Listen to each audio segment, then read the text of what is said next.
Mis contribuciones a la teoría económica. Vuestra amable invitación a exponer aquí mis contribuciones a la teoría económica me honra profundamente. No es una tarea sencilla. Considerando mi obra en forma retrospectiva, me doy cuenta de que el aporte de un solo individuo a los logros totales de una época es, por cierto, pequeño. Me doy cuenta de que está en deuda no solamente con sus predecesores y sus maestros, sino también con sus colegas y, no en menor medida, con sus discípulos. Sé cuánto debo a los economistas de esta nación, sobre todo desde el momento, hace ya muchos años, en que mi maestro von Baberg dirigió mi atención hacia el estudio de las obras de John Bates Clark, Frank Fetter y otros eruditos de este país. Durante todo el tiempo en que desarrollé mis actividades me ha alentado el reconocimiento de los economistas norteamericanos. Tampoco olvido que cuando aún era un estudiante en la Universidad de Viena, publiqué una monografía sobre el desarrollo de la legislación laboral en Austria, y fue un economista norteamericano el primero que demostró interesarse por ella. Más tarde, nuevamente un erudito norteamericano, mi distinguido amigo el profesor Benjamin Anderson, fue el primero en apreciar mi The Theory of Money and Credit, la teoría del dinero y el crédito, en su obra The Value of Money, el valor del dinero, publicada en 1917. Cuando comencé a estudiar los problemas de la teoría monetaria, existía la creencia generalizada de que la moderna economía de la utilidad marginal no podía ocuparse en forma satisfactoria de la teoría monetaria. Helfferich fue el más renombrado de cuantos sustentaron esta opinión. En su Treatise on Money, tratado sobre la moneda, trató de demostrar que el análisis de la utilidad marginal fracasará necesariamente en sus intentos de crear una teoría del dinero. Este fue el incentivo que me movió a utilizar los métodos de la moderna economía de la utilidad marginal para estudiar los problemas monetarios. Para hacerlo tuve que utilizar un enfoque radicalmente diferente del de los economistas matemáticos, quienes trataban de establecer las fórmulas de la denominada ecuación del intercambio. El economista matemático da por supuesto, al ocuparse de esta ecuación, que algo cambia, obviamente, uno de los elementos de la ecuación, y que deben seguirse necesariamente cambios correspondientes en los otros valores. Como estos elementos de la ecuación no son temas en la economía del individuo sino categorías del sistema económico considerado como un todo, los cambios no les ocurren a los individuos sino a todo el sistema, al Volkswirtschaft íntegro. Esta conceptualización no se ajusta en absoluto a la realidad y difiere radicalmente de los procedimientos de la cataláctica moderna.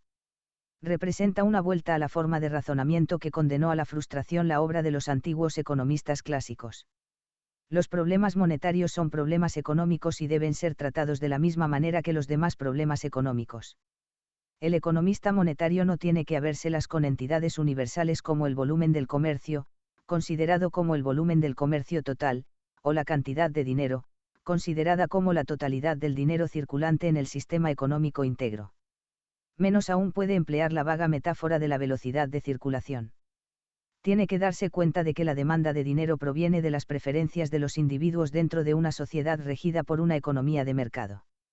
Hay demanda de dinero porque todos quieren tener cierta cantidad de dinero en efectivo, a veces más, a veces menos.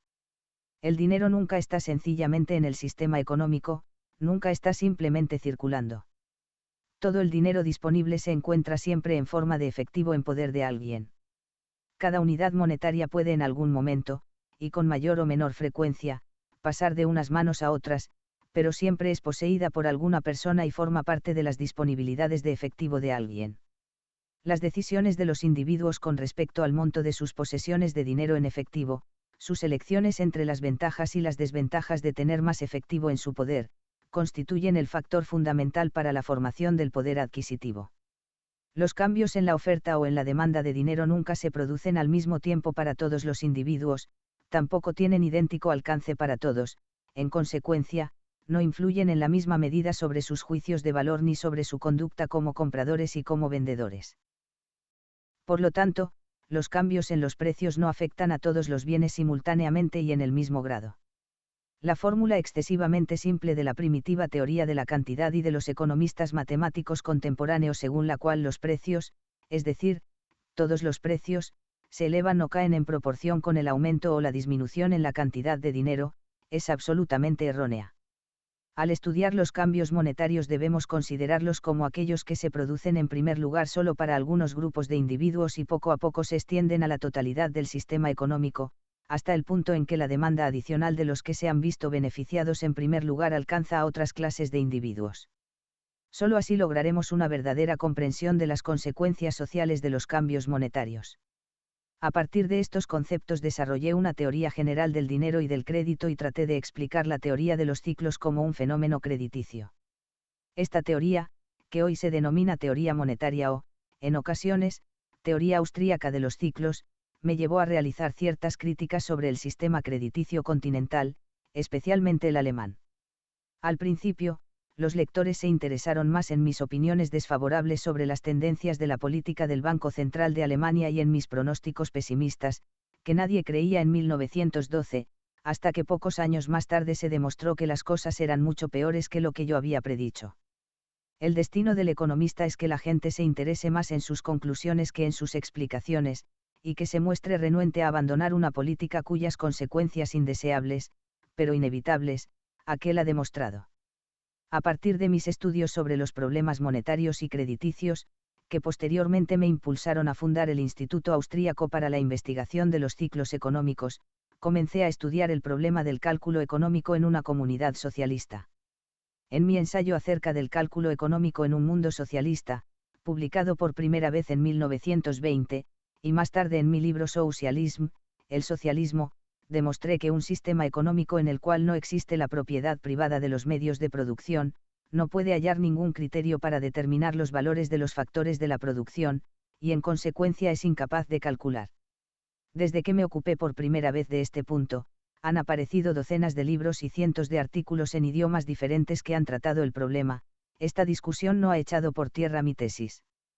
El tratamiento de los temas relacionados con la planificación, por supuesto con la planificación y la socialización totales, ha seguido una dirección completamente nueva al reconocerse este como el punto fundamental.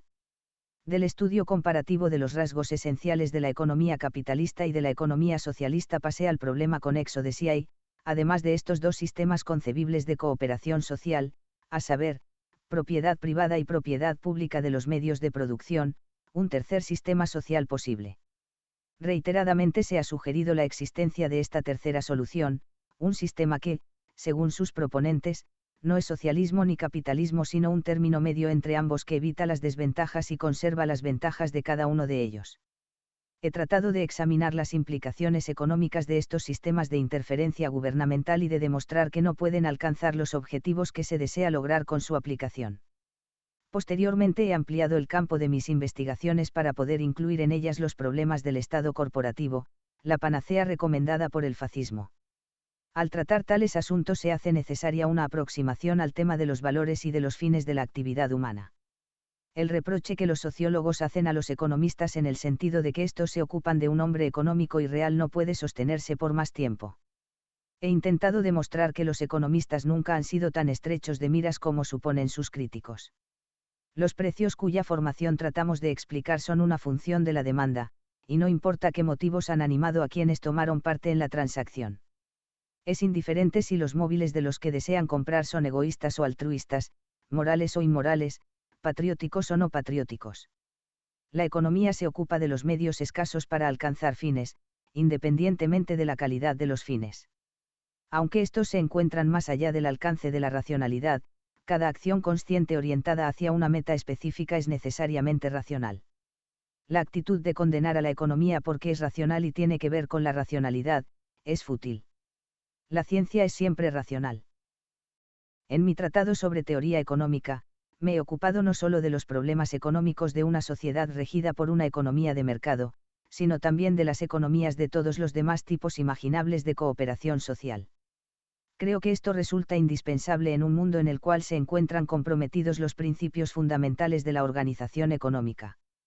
En mi tratado he intentado considerar el concepto del equilibrio estático como meramente instrumental, y de emplear esta abstracción puramente hipotética solo como un medio de acercarse a la comprensión de un mundo en cambio constante. Muchos economistas teóricos han olvidado el propósito subyacente a la introducción de este concepto hipotético en nuestro análisis. Si bien no podemos prescindir de esta noción de un mundo donde no hay cambio alguno, solo debemos usarla con el propósito de analizar los cambios y sus consecuencias, o sea para el estudio del riesgo y de la incertidumbre y, por lo tanto, de las ganancias y de las pérdidas. Como consecuencia lógica de este punto de vista, se derrumban algunas interpretaciones míticas acerca de las entidades económicas. Debe evitarse el uso casi metafísico de términos tales como capital. Nada hay en la naturaleza que corresponda a las palabras capital o renta. Hay diferentes bienes, productores de bienes y consumidores de bienes. Lo que hace que algunos bienes se conviertan en capital y otros en rentas es la intención de los individuos o de los grupos actuantes. El mantenimiento del capital o la acumulación de nuevo capital, siempre son el resultado de una acción consciente por parte de los hombres que reducen su consumo hasta límites que no disminuyen el valor del stock disponible. Es un error suponer que la inmutabilidad del stock de capital es algo natural que no requiere atención especial. Con respecto a esto, disiento con las opiniones de uno de los economistas más importantes de nuestro tiempo, el profesor Knight, de Chicago. El punto débil de la teoría del capital y del interés de von Baberg no es, como cree el profesor Knight, la inútil introducción del concepto del periodo de producción. Es una deficiencia más seria que von Baberg hace remontar hasta los errores de la denominada teoría de la productividad. Como el profesor Fetter, de Princeton, me he propuesto eliminar esta debilidad basando la explicación del interés solo sobre la preferencia temporal. La piedra de toque de cualquier teoría económica tiene que ver con un tema que se cita a menudo, el tratamiento de los ciclos. No solo he intentado reafirmar la teoría monetaria de los ciclos, sino también demostrar que todas las demás explicaciones recurren necesariamente al argumento principal de esta teoría. Por supuesto, la prosperidad repentina significa un movimiento ascendente de los precios o por lo menos una compensación de las tendencias hacia la baja de estos, y para explicar esto es necesario postular un suministro creciente de crédito o de dinero. En cada una de las partes de mi tratado he intentado tomar en consideración el peso relativo que debe asignarse a los diferentes factores institucionales y a los distintos datos económicos. Además, discuto las objeciones hechas no solo por diversas escuelas teóricas sino también por aquellos que niegan la posibilidad de cualquier ciencia económica. El economista debe responder a quienes creen que no existe una ciencia social de validez universal, a quienes dudan de la unidad de la lógica y de la experiencia humana si tratan de reemplazar lo que denominan conocimiento internacional, que consideran vano, por doctrinas que representan el peculiar punto de vista de su propia clase, nación o raza. Debemos cuestionar estas pretensiones, aunque para ello tengamos que afirmar verdades que nos parecen evidentes. A veces es necesario repetir verdades, porque también se repiten los viejos errores. Muchas gracias por escuchar este audiolibro. Por favor suscríbete al canal y ayuda a difundir las ideas de la libertad.